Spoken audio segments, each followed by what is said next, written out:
देखिए, daily wages का issue तो है, लेकिन उसका हल करने का प्रयास भी लगातार भारतीय जनता पार्टी ने कर रही है। तो हमें पूरी उम्मीद है कि हमारे जो भाई हैं उनके साथ पूरा इंसाफ होगा। फालतू का प्रोपेगेंडा एजेंडा है। मैं तो समझता हूँ जैसे ही चुनाव होंगे, स्टेट देंगे, केंद्र स्टेट बनाएगा जब जम्मू कश्मीर को, तो अपने आप पावर सरेंडर हो जाएंगे। भारतीय जनता पार्टी पूरी ताकत के साथ कश्मीर में भी हर विधानसभा में अपने उम्मीदवार देगी, और जैसे भी स्ट्रैटेजी बनेगी, जिस तरह का भी पोलिटिकली सीन बनेगा, सिनेरियो बनेगा, भारतीय जनता पार्टी उसी अनुरूप जाएगी। हमारा एक ही लक्ष्य है 50+ का, और जितनी मेहनत हमारे कार्यकर्ता कर रहे हैं, मैं समझता हूं कि हमें उस लक्ष्य को पाने में मुझे कोई संकोच नहीं है। 60 साल में नहीं बने, वो सिर्फ हमारे ही 10 सालों में बने हैं। हाँ, पुल बने मगर रोड, ये बात मैं मानता हूँ, रोड भी बने हैं, लेकिन कुछ स्ट्रेच रह गया है। भविष्य तक रोड बिल्कुल ब्लैक टॉप है, जो कभी सोच नहीं सकते सपने में। लेकिन जो कमी रह गई है थोड़ी रोड में, वो भी हम ही पूरी करेंगे। 50+ का जो नारा है, 50+ करके हम भारतीय जनता पार्टी अपना सीएम बना के जहाँ पे सरकार बनाएंगे। जम्मू कश्मीर में असेंबली चुनाव कभी भी हो सकते हैं, इसको लेकर सरगर्मियां तेज हो चुकी हैं। अलग अलग पार्टियां अपनी मीटिंग करती नज़र आ रही हैं। चर्चा करने के लिए हमारे साथ इस समय मौजूद हैं जंगवीर सिंह संब्याल, जो कि प्रभारी हैं बीजेपी के बनी बसोली बिलावर के। इनसे बातचीत करेंगे और जानेंगे कि बीजेपी की क्या कुछ तैयारियां हैं। सर, किस तरह से बीजेपी तैयारियां कर रही है? इलेक्शन कहीं ना कहीं कभी भी बिल्कुल बच सकते हैं। नमस्कार, बहुत बहुत धन्यवाद। मैं आपके माध्यम से आपकी बात को मुखातिब होता हूँ।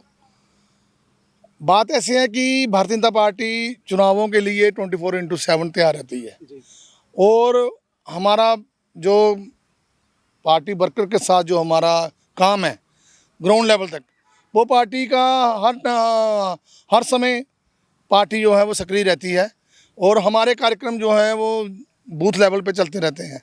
और इस वक्त हमारा पिछला पूरा 1 माह से पखवाड़ा, हमारा सभी हमारे सम्मेलन हुए हैं, सभी मोर्चा के हमने बहुत बढ़िया ढंग से सम्मेलन किए हैं हर विधानसभा में जी।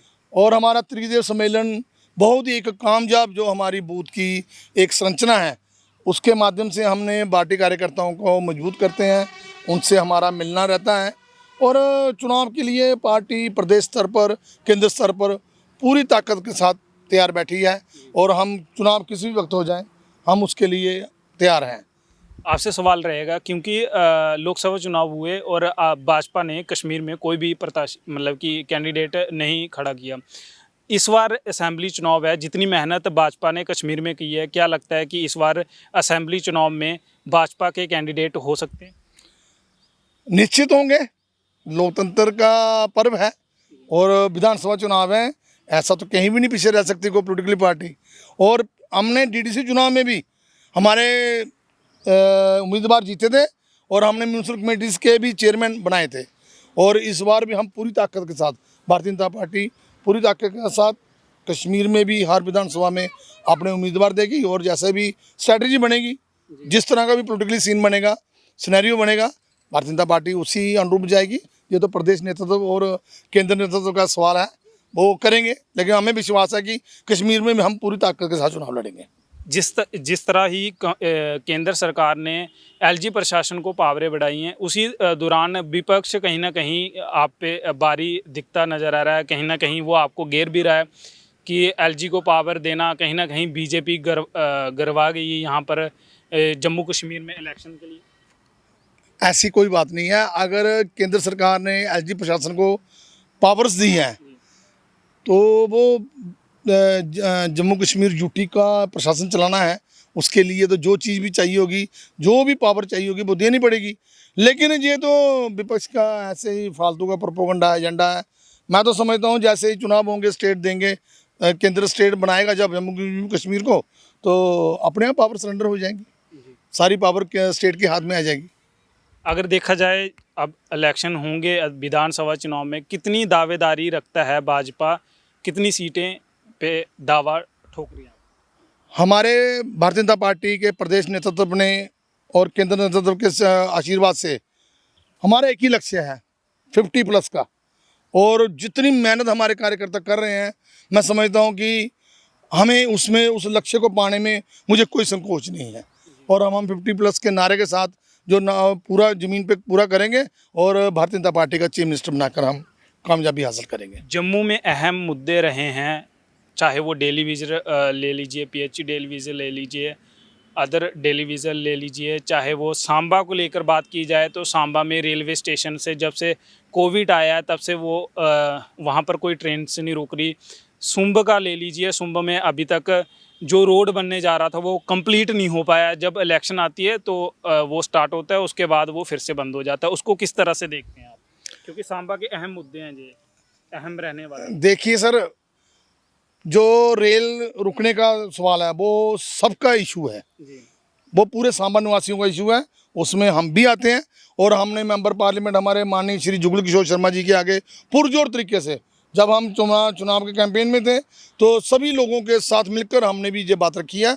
और हमारे जो माननीय संसद जो हमारे सांसद हैं श्री जुगल किशोर शर्मा जी, उन्होंने पार्लियामेंट में इसको रेलवे मंत्री के सामने पूरे जोर से उठाया और हमें आश्वासन मिला है कि जल्दी ही 2-3 ट्रेनें जो है वहाँ पर रुकना शुरू हो जाएंगी। और हम उसी उम्मीद में बस अभी इंतजार कर रहे हैं। पार्लियामेंट सेशन चल रहा है, मुझे लगता है कल का ख़त्म हो गया और जल्दी नतीजे आएंगे। रही बात सुंब रोड की, 2014 में दिसंबर में हमारी एमएलए चुनाव हुए थे विधानसभा के, मार्च में हमारी सरकार बनी और उसके बाद जिस सुंब रोड का 3 चरणों में हमारा टेंडर हुआ और देखिए कितना रोड में सुधार हुआ है।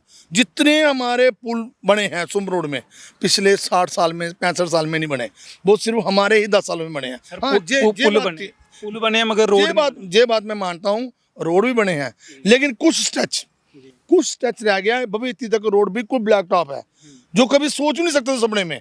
लेकिन जो कमी रह गई है थोड़ी रोड में, वो भी हम ही पूरी करेंगे और उसके लिए 2-3 बार कैपेक्स बजट से भी उसमें प्रयास हुआ है। और माननीय जिला प्रशासन से हमारा लगातार संपर्क है और हमारे जो जिला परिषद के जो माननीय सदस्य हैं वो सभी उसकी चिंता कर रहे हैं। आपको जल्द इस बरसात के बाद जल्द वो रोड पूरे रूप में मिलेगा। जी, पीएचई डेली विज़िट अहम मुद्दा रहा है। लोकसभा चुनाव में भी आपने देखा होगा कि कहीं गिरावट आई है वोटों में। क्या लगता है कि असेंबली चुनाव में भी ये नतीजे देखने को मिलेंगे? क्योंकि पीएचई डेली विज़िट का साफ कहना है जब तक हमें कोई हक नहीं मिलता तब तक हम मतलब कि सरकार के खिलाफ वोट करेंगे। देखिए, डेली वेजेस का इशू तो है, लेकिन उसका हल करने का प्रयास भी लगातार भारतीय जनता पार्टी ने कर रही है। और मुझे लगता है कि केंद्र के साथ प्रदेश नेतृत्व की बात हो रही है और हमें पूरी उम्मीद है कि कुछ ना कुछ इसका पॉजिटिव रिजल्ट आएगा। पार्लियामेंट में भी ये बात उठाई थी माननीय सांसद जी ने, तो मुझे लगता है कि इसके बारे में चिंता हो रही है। तभी तो इतने हमारे जो लोकतंत्र का मंदिर है मतलब कि लोकसभा में वहाँ पे उठाया है जुगल किशोर शर्मा जी ने। तो हमें पूरी उम्मीद है कि हमारे जो भाई हैं उनके साथ पूरा इंसाफ होगा। और तैयारियां पूरी हैं अब इलेक्शन की? पूरी तैयारी है। हमारे बूथ स्तर तक हमारे कार्यक्रम चल रहे हैं, हर विधानसभा भाई हमारे सम्मेलन हो रहे हैं और हर कार्यकर्ता जोश के साथ लगा हुआ है और विजय निश्चित है। और 50+ का जो नारा है, 50+ करके हम भारतीय जनता पार्टी अपना सीएम बना के जहाँ पे सरकार बनाने वाली है। तो ये थे हमारे साथ जंगवीर सिंह संब्याल, प्रभारी हैं पहाड़ी जिला बनी बसोली बिलावर के, और इनका साफ दावा है कि भाजपा यहाँ पर सरकार लाने वाली है। और जो रविंद्र रैना जी भी कहते थे कि 50+ सीटें जो जम्मू कश्मीर में वो लाएंगे और अपनी सरकार बनाएंगे, उन पर भी इन्होंने कहीं ना कहीं दावा करते हुए नज़र आए हैं। और इन्होंने डेली विज़िट की बात हो, जहाँ रेलवे जो स्टेशन से जहाँ ट्रेनें नहीं रुकती वहाँ की बात हो, उन पे भी ये बोला है कि जल्द ही वो हल कंप्लीट होंगे। अब देखना ये होगा कि असेंबली चुनाव में लोग किसका साथ देते हैं। WHN 24 के लिए लक्ष्मण शर्मा, सांबा।